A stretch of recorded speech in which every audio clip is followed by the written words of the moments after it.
இந்த வீடியோவை பார்க்க போற எல்லா அன்பு உள்ளங்களுக்கும் வணக்கம். நான் லலிதா.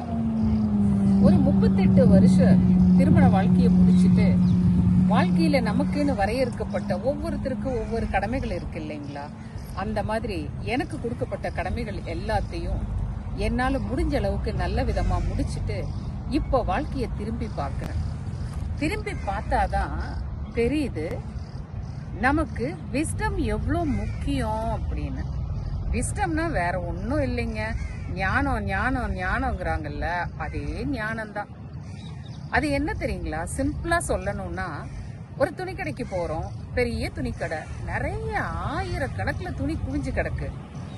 நமக்கு என்ன பிடிக்குமோ அந்த துணியை தான் துணி கடைக்காரரு எத்தனை எடுத்து போட்டாலும் நமக்கு பிடிச்சதை இன்னும் எடுங்கன்னு பார்ப்போம்.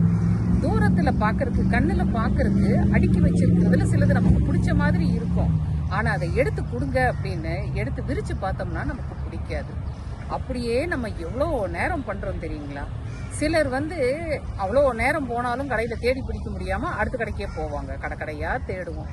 இப்படிதாங்க வாழ்க்கை. வாழ்க்கையில என்னோட ஃபேவரெட் அப்படின்னா இதுதான் வாழ்க்கை அப்படின்னா, ஒவ்வொருத்தரோட டேஸ்டும் ஒவ்வொரு மாதிரி.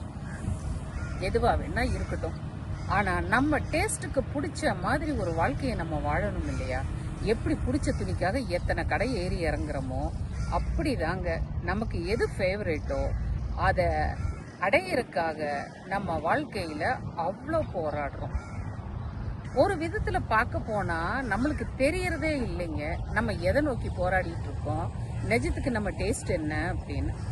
நம்ம பெரியவங்க சொல்லிட்டாங்க, பச்சை கலரு, சிவப்பு கலரு, வானவில் கலருன்னு ஒரு குறிப்பிட்ட கலர்ல நமக்கு சொல்லி வச்சுட்டாங்க. அப்போ பச்சைன்னா பச்சை தான். ஆனா ஆழத்துல இறங்கி பார்த்தோம்னா அந்த பெயிண்டிங் பண்றவங்களை கேட்டீங்கன்னா தெரியும், கலர்ஸ்ல எவ்வளவு வேரியேஷன் இருக்கு, எந்தெந்த கலரை கலக்குனா என்னென்ன கொண்டு வரலாம், எல்லாம் அதோட சீரீஸ் தானே. அப்படிதாங்க வாழ்க்கையும்.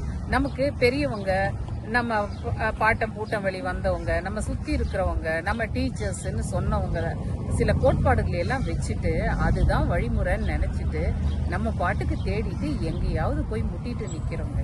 நிஜமான வாழ்க்கை என்னன்னு தெரியறது இல்லை. ஆனா என்ன தெரியுங்களா? வாழ்க்கையோட சூட்சுமத்தை புரிஞ்சுக்கிட்டோம் அப்படின்னா நமக்கு எது ஃபேவரேட்டோ அதை நம்ம ஈஸியா பிடிச்சிட்டு ஹாப்பியா வாழலாம். அந்த சூட்சமத்தை புரிஞ்சுக்கிட்டவங்க நிறைய பேர்.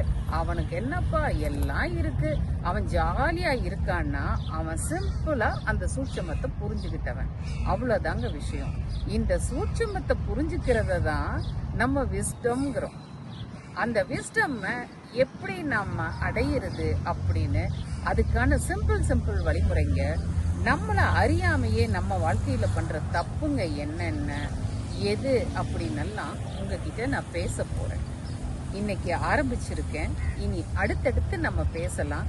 நிச்சயமா என்ன மாதிரி இருக்கிற எத்தனையோ பேருக்கு, இந்த லைக் மைண்டட்னு சொல்லுவாங்க பாத்தீங்களா, அந்த மாதிரி ஒத்த கருத்து உள்ள எத்தனையோ பேருக்கு இதை நிச்சயமா பிடிக்குங்கிற நம்பிக்கை இருக்கு. நன்றி. மறுபடியும் பேசலாம். நம்ம வாழ்க்கையில இயல்பா நடக்கிற, நம்ம கவனிக்க தவறுன எத்தனையோ விஷயங்களை பத்தி தான் நான் பேச போறேன். உங்களோட கருத்துக்கள் எல்லாத்தையும் கமெண்ட்ஸ் பாக்ஸ்ல கொடுங்க. நிச்சயமா அதுக்கு நான் ரெஸ்பாண்ட் பண்ணுவேன்.